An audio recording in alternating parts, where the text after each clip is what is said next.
मेरा नाम गोविंद है और मैं देवघर शहर का रहने वाला हूँ।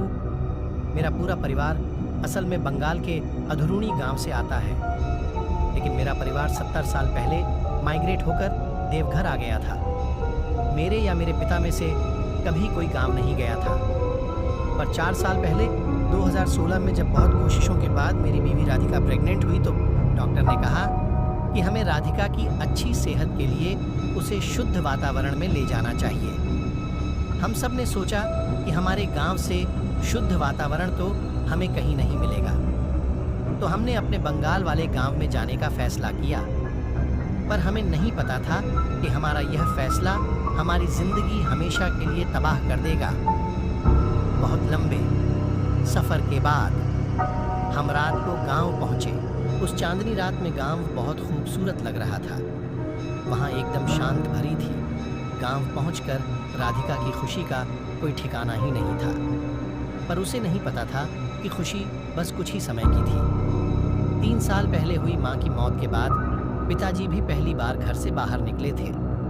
मैंने गांव का घर खोला और राधिका और पिताजी को घर के अंदर कमरे में बिठाया। मैं जैसे ही सामान लेकर कमरे में वापस आया तो मैंने देखा कि पापा जमीन पर बेहोश पड़े थे और उनका चेहरा सफेद पड़ गया था। मुझे समझ ही नहीं आया कि अचानक पापा को क्या हो गया है। राधिका ने मुझे जल्दी से पापा को हॉस्पिटल लेकर जाने को कहा। हॉस्पिटल गांव से दूर शहर में था और मैं उस हालत में राधिका को अकेला नहीं छोड़ना चाहता था, पर रात की हालत में ज्यादा ट्रेवल करने लायक भी नहीं थी। राधिका ने मुझे हिम्मत दिखाई और पापा के साथ जाने को कहा। मैं पापा को गाड़ी में बिठाकर हॉस्पिटल चला गया। पापा पूरी रात हॉस्पिटल में ही भर्ती थे। दरअसल बीपी लो होने के कारण वह बेहोश हो गए थे और डॉक्टर ने उनको ग्लूकोज चढ़ाकर घर ले जाकर आराम करवाने को कहा। मैंने राधिका को रात भर फोन करने की कोशिश की, पर उसने फोन ही नहीं उठाया। मैं अगली दोपहर पापा को लेकर जब घर गया तो वहाँ जो मैंने देखा वह बेहद ही अजीब और डरावना था। मैंने देखा कि राधिका कमरे के कोने में खड़ी है और दीवार की तरफ घूम करके अपने नाखूनों से दीवार को नोच रही है। ये देखते ही मैं अंदर से कांप गया। जैसे ही मैंने उसे आवाज़ दी, उसने दीवार खड़कना बंद कर दिया और वह मेरी तरफ मुड़कर पापा के बारे में पूछने लगी, जैसे अभी कुछ हुआ ही नहीं था। मैं डरते हुए धीरे से उसकी ओर बढ़ा।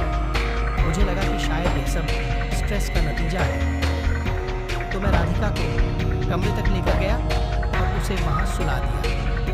मैंने डॉक्टर को फ़ोन करके उसको सब बताया, तो उसने भी राधिका की हरकतों को थकान और स्ट्रेस बताकर राधिका का खास ध्यान रखने को कहा। अगले 2 दिन कुछ नहीं हुआ। फिर एक रात अचानक से मेरी नींद खुली। राधिका बेडरूम में नहीं थी। मैंने उसे पूरे घर में ढूंढा, लेकिन वह कहीं नहीं मिली। उसे ढूंढते ढूंढते जब मैं आंगन में पहुंचा तो मैंने जो देखा वो देखकर मेरे होश उड़ गए।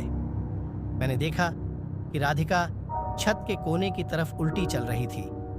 वह साथ ही कुछ बड़बड़ा भी रही थी। मैं बहुत बुरी तरह डर गया, क्योंकि एक गलत कदम और राधिका छत से सीधा नीचे गिर सकती थी। मैं भागकर छत पर गया और राधिका को चिल्लाकर बुला